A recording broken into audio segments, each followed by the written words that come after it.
आगच्छन्तु विद्यार्थिनः व्याकरणम पठामः। और व्याकरण में भी हम किसकी चर्चा कर रहे हैं? कारक प्रकरण की। और इसका हम भाग 3 तृतीय भाग है यानी तीसरे भाग को लेकर आपके सामने प्रस्तुत है बच्चों। कारक के पहले भाग में हमने कारक का सामान्य परिचय जाना, विभक्तियों का परिचय जाना। इसके अलावा जो दूसरा भाग था उसमें हमने कर्ता कारक का अध्ययन किया। आइए तीसरे भाग में हम कर्म कारक द्वितीय विभक्ति को आपके सामने लेकर प्रस्तुत है। और कर्म कारक के हमने पहला भाग किया बच्चों, इसका भी हमने भाग किया है क्योंकि कर्म कारक थोड़ा बड़ा है इसलिए हमने इसको भागों में पढ़ेंगे। तो कर्म कारक द्वितीय विभक्ति में आप सभी का स्वागत है। और इसका जो पहला सूत्र है कर्मणि द्वितीय, क्या है बच्चों? कर्मणि है। ये क्या है? कर्मणि द्वितीय। कर्मणि द्वितीय सूत्र क्या कहता है कि अनुक्ते कर्मणि द्वितीय स्यात्। अनुक्ते कर्मणि द्वितीय स्यात् यानी अनुक्त कर्म में कौन सी विभक्ति होती है? द्वितीय होती है। मैंने पिछला उदाहरण जो प्रथम विभक्ति पढ़ रहे थे, कर्ता कारक पढ़ रहे थे, जब मैंने आपको समझाया था अनुक्त कर्मणि द्वितीय स्यात् यानी बालकः पाठम पठति। मैं समझा रहा था ना बच्चों, बालकः पाठम पठति। अब यहां क्या है? कर्ता कारक था, कर्ता उक्त था और कर्ता तो क्या था? उक्त था। क्या था? उक्त था। इसके अलावा जो कर्म था वो क्या था? अनुक्त था। क्योंकि अनुक्त इसलिए क्योंकि बालक के अनुसार पठती क्रिया आ रही थी। तो अनुक्त कर्म में कौन सी विभक्ति होती है? द्वितीय विभक्ति होती है। यदि कर्म उक्त होगा तो प्रथमा विभक्ति ही होती है। और कर्म उक्त हुआ था जैसे बालकेन पाठ पठ्यते, और बालकेन में पाठ था जो वो क्या था? प्रथमा विभक्ति थी क्योंकि वहां कर्ता अनुक्त था और कर्म उक्त था। तो उक्त कर्म में कौन सी विभक्ति होती है? प्रथमा ही होती है। अगला जो कहता है, क्या कहता है देखो, कर्म कारक द्वितीय विभक्ति। कर्म कारक द्वितीय विभक्ति, कर्म कारक को आश्रित होकर होने वाली द्वितीय विभक्ति। जैसे हरिम भजति यानी कर्म को आश्रित होकर के विभक्ति हो रही है। देखो हरिम भजति, हरि को भजन कर रहा है। उसी प्रकार से उपपद विभक्तियां क्या होती है? उपपद द्वितीय विभक्ति जैसे किसी विशेष पद के योग में होने वाली द्वितीय विभक्ति यानी किसी विशेष पद को किसी, जैसे अभीत है, बालकम अभीतः, तो उसमें विशेष पद है अभीत और अब उस अभीत को ही आश्रित करके विभक्ति होती है ना, तो वो क्या कहलाती है? उपपद विभक्तियां होती है। और कर्म कारक को ही आश्रित होकर होने वाली द्वितीय विभक्ति, जैसे इनका समझेंगे हम और विस्तार से। जैसे वनम अभीतः परितः वा वृक्षा यानी अभीत को लेकर वनम हुआ यहाँ, अगर अभीतः नहीं होता तो कोई और विभक्ति यहाँ होती बच्चों। तो आइए देखते हैं आगे और भी। पहला इसका सूत्र है कर्तुरीप्सितमं कर्म। और कर्तुरीप्सित कर्म क्या कहता है कि कर्तु क्रियया आप्तुम इष्टतम कारकम कर्म संयम स्यात् यानी कर्तु क्रियया आप्तुम इष्टतम कारकम कर्म संयम स्यात्। कर्ता अपनी क्रिया के द्वारा जिसको सर्वाधिक चाहे वह कर्म होता है, अर्थात क्रिया का इष्टतम कारक कर्म होता है। पुनश्च अनुक्त कर्म में कर्मणि द्वितीया से द्वितीय विभक्ति हो जाती है। यानी कर्म संज्ञा का विधान क्या करता है कि कर्तु क्रिया या आप्तुम इष्टतम कारकम कर्म संयम स्यात्। यानी मैं संस्कृत पढ़ता हूं। अब बच्चों मैं संस्कृत पढ़ता हूं तो मैं कर्ता हो गया, संस्कृत क्या हो गया? मेरा कर्म हो गया। और पठामी का मतलब वो होगी क्रिया, अहम संस्कृतम पठामी। अब समझने की बात है कि मुझे संस्कृत क्या है? प्रिय है। मुझे संस्कृत क्या है?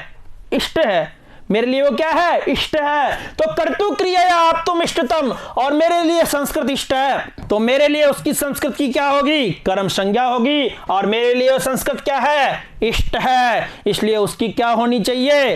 कर्म संज्ञा होनी चाहिए। तो कर्ता अपनी क्रिया के द्वारा जिसको सर्वाधिक चाहे वह कर्म होता है, अर्थात क्रिया का इष्टतम कारक कर्म होता है। पुनश्च अनुक्त कर्म में कर्मणि द्वितीया से द्वितीय विभक्ति हो जाती है। जैसे स हरिम भजति, वह हरि को भजता है। यहां कर्ता स की भजन क्रिया में सर्वाधिक इष्ट क्या है? हरि है। और हरि होने के कारण इष्ट क्या हुआ? हरिम हो गई, यहाँ द्वितीय विभक्ति होगी। जैसे बालकः फलम खादति, और बालक के लिए फल क्या है? इष्ट है। और उस इष्ट के होने के कारण वहां द्वितीय विभक्ति हुई, फलम हुई। तो कर्ता ने सर्वाधिक जिसको चाहता है उसकी को क्या संज्ञा होती है? कर्म संज्ञा होती है प्यारे बच्चों। जैसे मोहनाय ग्रंथम पठती, यहाँ मोहन कर्ता की पठन क्रिया में सर्वाधिक इष्ट ग्रंथ है, यानी मोहन के लिए ग्रंथ क्या है? सर्वाधिक इष्ट है, तो इसलिए यहाँ भी कौन सी संज्ञा हो गई? कर्म संज्ञा होगी।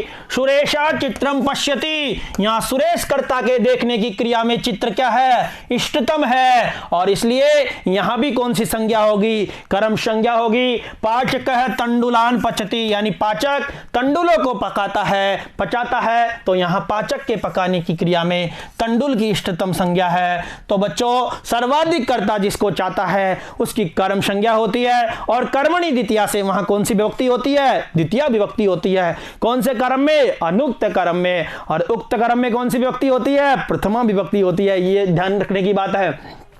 अगला जो सूत्र है इसी का उल्टा है, तथा युक्तम चानिप्सितम। तथा युक्तम चानिप्सितम सूत्र क्या कहता है कि इप्सितम वत क्रिया युक्तम अनिप्सितम अपि कारकम कर्म संज्ञम स्यात्, यानी इप्सित कर्ता के साथ में यदि कोई अनिप्सित भी आ जाता है, समझने की बात यह है कि इप्सित कर्ता के साथ में कोई अनिप्सित भी आ जाता है तो उसकी भी कौन सी संज्ञा हो जाती है? कर्म संज्ञा हो जाती है। बच्चों समझो क्या, जैसे कोई रास्ते में जा रहा है, रास्ते में जा रहा है, बालक है आपणम गच्छति, बालक बाजार जाता है, तो बालक है आपणम गच्छन, जाते हुए, बालक है आपणम गच्छन, जाते हुए पुस्तकम पश्यति, यानी बालक बाजार जाना मुख्य काम है उसका, लेकिन उसने जो दूसरा काम कौन सा कर लिया? पुस्तकम।